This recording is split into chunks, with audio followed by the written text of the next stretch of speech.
केशव प्रसाद मौर्य का बयान आया कि 27 छोड़िए 47 तक का सपना जो है टेस्ट देखना। देखिए, आप सब चैनल वाले लोग हैं और अगर YouTube न सब्सक्राइब करें आप, तो बीच बीच में विज्ञापन आ जाता है और विज्ञापन बड़ा परेशान करता है। तो मुख्यमंत्री जी जो चीज फेस नहीं कर सकते हैं, तो इस तरह के कुछ लोगों को वो सामने रखते हैं। हालांकि आजकल सर्कस बंद है, नहीं तो आप जानते होंगे कि सर्कस में उस गैप को फिल करने के लिए कुछ ऐसे लोग रखे जाते थे जो गैप फिल कर सके। लगातार ये अरे मेरे पत्रकार साथी बहुत समझदार हो आप।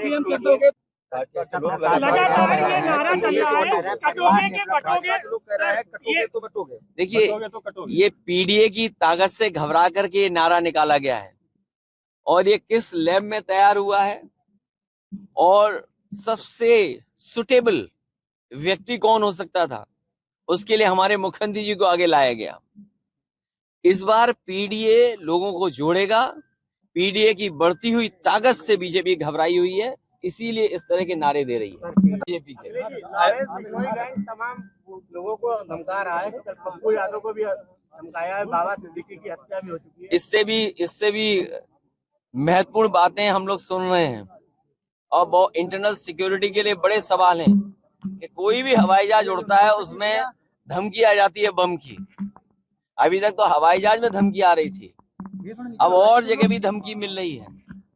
और आपको याद होगा विधानसभा में मुख्यमंत्री जी को लग रहा था और बहुत सी हमारी जो एजेंसी है उनको लग रहा था कि आरडीएक्स है इसमें, लेकिन बाद में आपको याद होगा क्या निकला था। वो लकड़ी को घिसने के समय पर जोड़ने के लिए जो मसाला होता है, जांच के बाद वो निकला।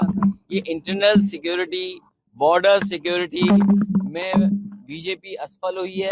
जो मुद्दे हैं बेरोजगारी के, गरीबी के, महंगाई के, कारखाने लगे नहीं, निवेश आया नहीं, और उसका परिणाम यह है कि समय समय पर ये मुद्दे बदल रहे हैं और बातचीत आपके माध्यम से, आपके कुछ साथियों के माध्यम से, प्रीपेड पोस्ट पेड योजना के माध्यम से ये जनता का ध्यान हटाना चाहते हैं। सर, आपने विधानपुर में आज एक हत्या हुई है, एक ताइक्वांडो खिलाड़ी की हत्या हुई। कानून व्यवस्था पर आप लगातार सवाल उठा रहे हैं। अनुराग यादव नाम का लड़का है, इसका गला काट के हत्या की गई है।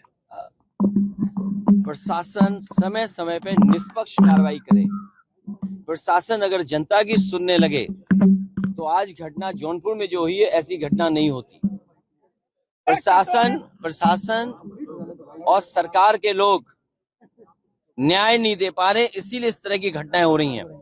जौनपुर में इससे पहले एक बिंद परिवार के नौजवान को पीट पीट करके पुलिस ने मार दिया।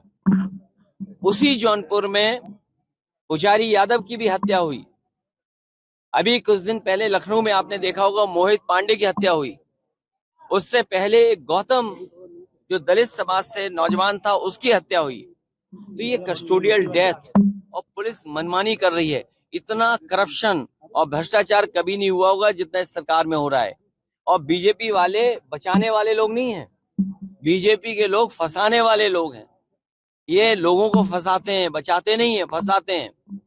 और बीजेपी किसी की सगी नहीं है। प्रार्थना को लेकर साधु संत लगातार विरोध कर रहे हैं कि राम मंदिर ना ही दर्शन करने और इतना बड़ा आयोजन हो रहा है दीपावली पर और तब भी नदारद है। नहीं, साधु संतों को हमारा प्रणाम। साधु संत हमें भी बुलाएं बहुत जल्दी तो हम भी दर्शन कर लें उनके, साधु संतों के। जहां तक चुनाव का सवाल है, 9 जगह चुनाव हो रहा है और एक जगह चुनाव नहीं हो रहा है। आपको याद होगा प्रदेश के मुख्यमंत्री जी सबसे ज्यादा उसी विधानसभा को लेकर के चिंतित थे, उसी विधानसभा को लेकर के समीक्षा की गई, उसी विधानसभा को लेकर के कई यात्राएं की उन्होंने।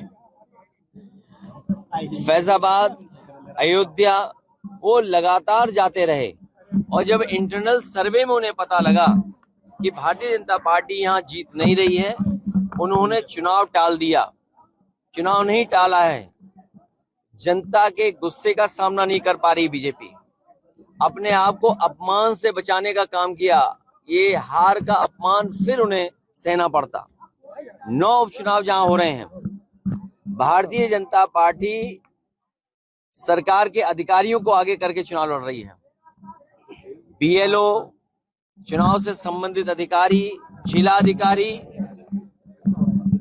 जिनकी लगातार शिकायतें हुई हैं, उसके बावजूद भी वो न्याय नहीं दे रहे हैं और निष्पक्ष नहीं है। उसके बावजूद भी जनता इन्हें चुनाव हराएगी। ये 9 के 9 चुनाव भारतीय जनता पार्टी के लोग हारने जा रहे हैं। पीडीए की ताकत बढ़ती चली जा रही है, पीडीए से लोग जुड़ते चले जा रहे हैं और जो लोगों के जुड़ने का सिलसिला है उसी का परिणाम ये है कि भारतीय जनता पार्टी को ऐसे नारे देने पड़ रहे हैं जो राजनीतिक इतिहास के सबसे खराब नारे हैं। सबसे खराब नारा इसलिए है कि ऐसा नारा किसी पॉलिटिकल पार्टी ने नहीं दिया होगा। वो पीडीए की ताकत